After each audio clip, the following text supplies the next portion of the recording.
All right. Show me the money. NFL picks for week number 15 here on the podcast.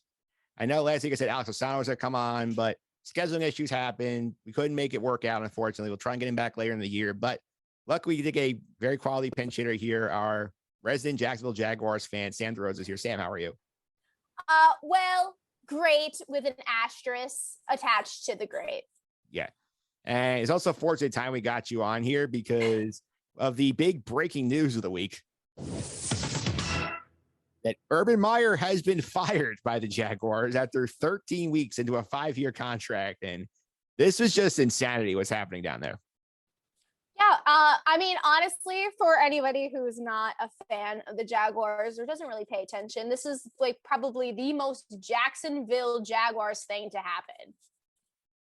Oh, yeah, for sure. I mean, you saw the report from NFL Network's Tom Pelissero last week, and he's talking about how, like, he's getting into fights with Marvin Jones. He's calling his staff losers and saying that they need to defend their resumes. And then he's benching James Robinson and then lying about it. And then I think the backbreaker was that we found out yesterday that he kicked Josh Lambo in preseason and basically said, I can kick you whenever the F I want. And I'm just sitting there. I read these reports. I'm just thinking, oh, my God, like, what the hell happened? I don't know. Ever since he got in trouble with the bar, I feel like he's just gone completely unhinged, just completely like let loose, just did whatever the heck he wanted. Like I don't know. It was god awful the entire 13 weeks. Yeah. And I think I'm glad for you that Shad Khan fired him because there was no bringing him back and actually redeeming that situation whatsoever. But I do want to point out one thing here that does drive me crazy. I don't know if you remember last year when the Jets were in the lead for the top pick the whole time. And we had all the media guys going, you can't let him go to the Jets. He's going to ruin his life. He should go back to school, avoid the Jets. Look where he ended up. No offense. I mean, honestly, that's the case everybody's making online, like on television. So, I mean, I'm not taking any offense to it. This poor kid is like struggling. Yeah. I mean, I feel bad for you because the football isn't so bad this year. I mean, they scored like 9 points a game over the last 7 games. Yeah, it's literally it's cringeworthy. It's so bad. Yeah, and the one win I think was a 9-6 over the Bills. I still have no idea how they won that game. Me neither, but it's again very Jacksonville Jaguars-esque. Like they do this. They play well sometimes, and then they beat this big team, and then boom, there's the rest of the season. Like barely any other wins. Yeah, and they're 2-11. So Urban did double the team's win total from a year ago, which is not a big accomplishment, but I gotta say it's not great this year for sure. Oh no, it's I can't even. There's honestly nothing to say positive about this team. Except for the fact that Urban Meyer is now gone. I guess so. So far it's not in the positive category. We'll see how this week turns out. Yeah, and this week they do play the Houston Texans, and what might be the worst NFL game of the season. The 2-11 teams playing each other here, and the Jaguars are favoring this game because they're at home. They lost to Houston week 1. Do you think they can win this game? Yeah. I don't know if you want me to start going into everything or hold off. Not yet. Just give me your general take. But I do think they're gonna win.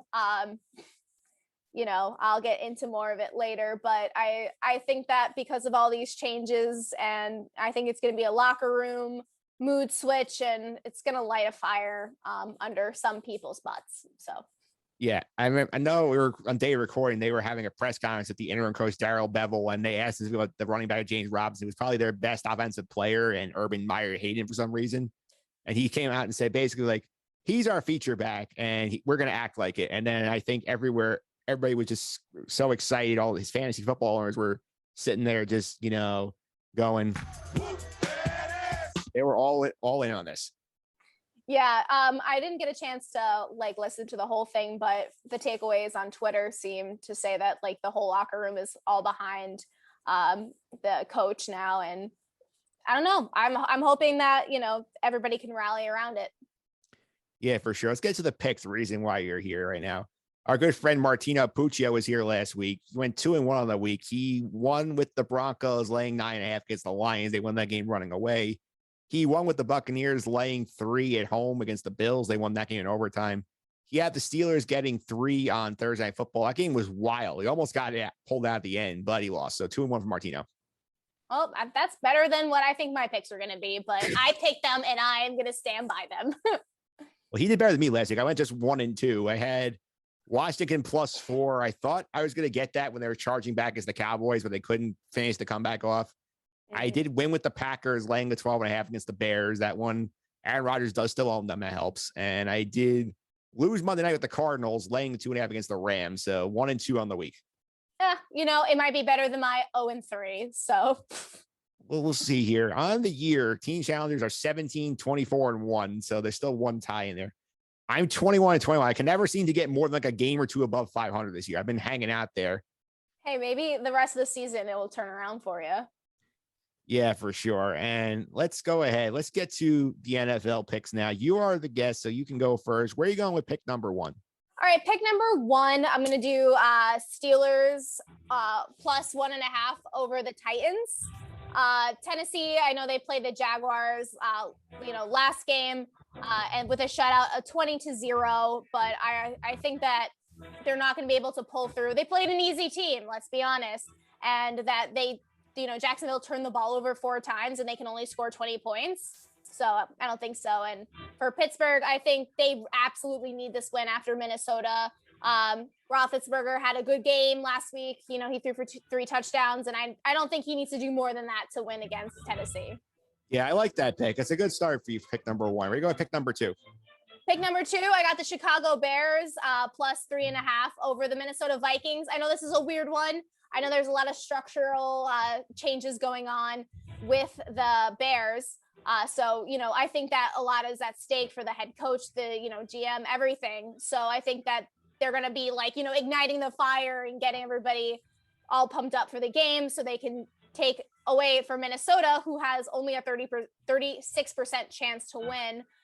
So I'm hoping that, there's going to be a little too much pressure on Cousins to play well. And plus they're playing at home, and that Chicago stadium is going to be very alive. Yeah, I will say about that game, it's I didn't pick it, but I don't hate the take on the Bears here, because picking Minnesota is going on a heart attack ride every time you watch them play their games this year. They are a mess, and Kirk Cousins in prime time is a unmitigated disaster. So I can support that. Yeah, and then also, I saw this thing online. It's historically, they've played poorly against the Bears for 20 years, except for last year. Yeah. So, odds are, they might continuously play bad. All right, let's pick number 2. We're going with your last pick of the week. Pick number 3. All right, we're circling on back. Nice big circle. I'm taking the Jacksonville Jaguars -3.5 over the Houston Texans. Fun fact about this, there's barely any statistical analysis for how, to guess a good way against these teams, because they both stink. They're both 2-11.